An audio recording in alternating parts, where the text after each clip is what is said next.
Псковск, Псковск, Псков, Псков. Псков, Псков. И что вы еще сказали? Еще сказали? Скобелистан. Здесь не понял. Здесь не понял. Скобелистан, я тебе объясню. Да, да. Значит, в Пскове всегда делали скобы. Были такие люди, профессионалы, скобари. Это псковские люди, скобари. Это не обзывательно, как некоторые говорят, ты обзываешься. Нет. Это скобари, это было в 17 веке. Они делали скобы. И по всей Российской Федерации они это делали.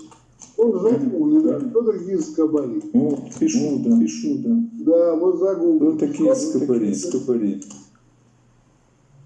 Скобари — обобщенное название жителей Пскова и Псковщины. Вот молодец, вот ты наш человек, все вижу. Да. Почему называют скобари?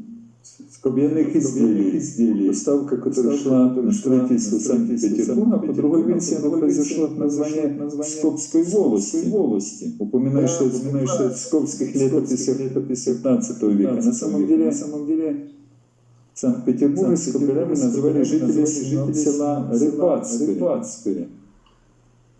Почему скобари?